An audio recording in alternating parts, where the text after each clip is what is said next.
LaMelo Ball is one of the best young players in the NBA. He is a future face of the NBA to an awful lot of people.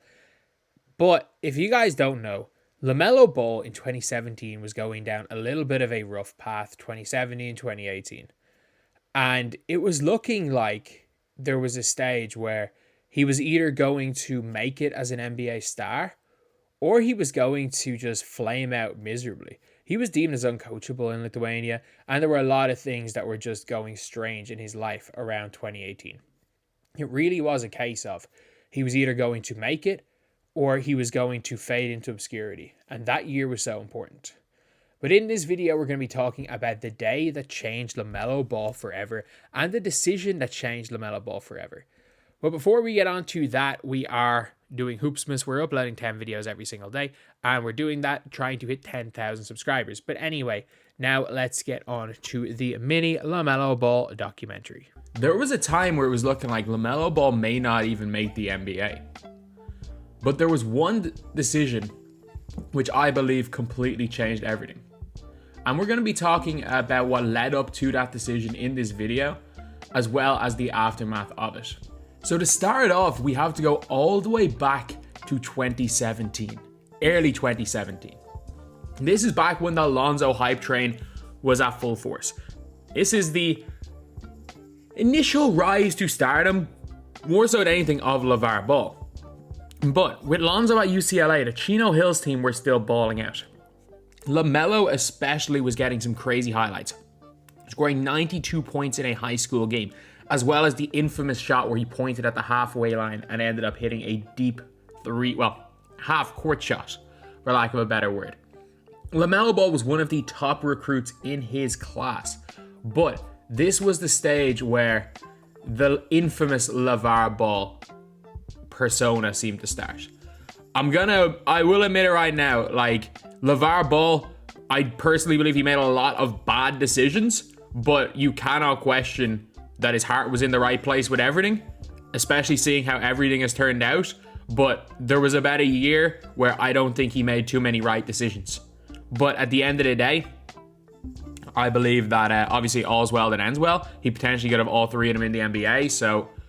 And they all seem to be good kids, to be fair. So obviously LeVar's done an incredible job as a father. But coming into that autumn, LiAngelo Ball, while in China, ended up stealing a pair of sunglasses. He ended up getting indefinitely suspended from the basketball team at UCLA. Around the same time, LaMelo Ball was starting his junior year in high school. And LeVar Ball was annoyed that the coach wasn't going to let LaMelo shoot the ball 50 times every single game. So what ended up happening? He ended up pulling not only LiAngelo from UCLA, which was understandable because he wanted him to be one and done and he wasn't able to play basketball. He not only pulled LiAngelo from UCLA, he also pulled LaMelo from high school. And rather than sending LaMelo to somewhere like an academy, somewhere where he can maybe get better at basketball, they decided to go all the way to Lithuania to play basketball. And not play one of the big teams in Lithuania. They decided to play for Vitalis, who were one of the worst teams in the LKL. Although they were in the LKL. We cannot forget that. They were still in the top league. But it was one of the weakest teams in the league. As well as that, they played in a tiny stadium. And outside of basketball, there was pretty much nothing for either of the Ball brothers to do outside of, just playing basketball. They were halfway across the world with pretty much nothing. And we can't forget, LaMelo Ball was only 16 at the time. If you watch those Lithuania games, and as you guys may remember, I had a relatively decent-sized basketball channel back then. I watched all those Lithuania games. LaMelo Ball was out of his depth. He was completely out of his depth at the LKL level. However, there were a lot of games that LeVar Ball organized, these Ball Brother Challenge games, where they played against 15-year-olds who looked like they could barely dribble a basketball, and LaMelo Ball would drop 50, 60 points so he could get onto his highlight clips. That seemed to be the route LaMelo Ball was going down for a while. It honestly looked like LaMelo was uncoachable. According to his coach in Lithuania, LaMelo Ball seemed to be uncoachable. He was going down the social media Julian Newman type route, playing against bad teams and just putting up big points. Whereas LiAngelo definitely held his own in the LKL, shooting 40%.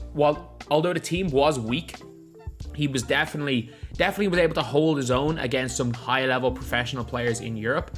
LaMelo just at the time wasn't, which you can't expect any different because he was 16 years old. I don't think anyone could have expected anything different. The problem was that at the time, there were serious questions about LaMelo Ball's attitude, how much he really wanted to play the game of basketball, and it seemed like the celebrity lifestyle was pretty much taking over. It seemed like he was more focused on building his brand, especially with the way that LeVar Ball was going. It seemed like they were more focused on the big baller brand. They were more focused on themselves as individuals rather than improving as basketball players.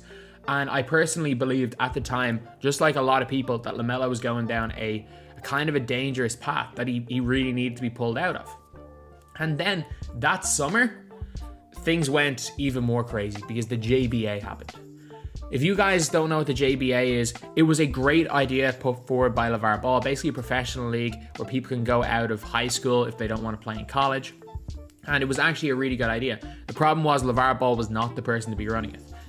It literally was 4 quarters of players running up and down the floor, shooting every single shot imaginable. LaMelo Ball shot less than 30% from 3, and while, yeah, he averaged a lot of points, if you actually watch the games, he barely hit a shot.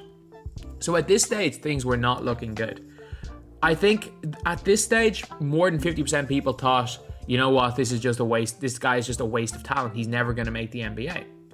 But then everything changed at the end of that JBA season. There were a lot of decisions left to be made. Could they send LaMelo out to some other country with LiAngelo, make a little bit more money for the reality show, and maybe, I don't know, build LaMelo Ball's brand in a different country, sending him somewhere maybe to China?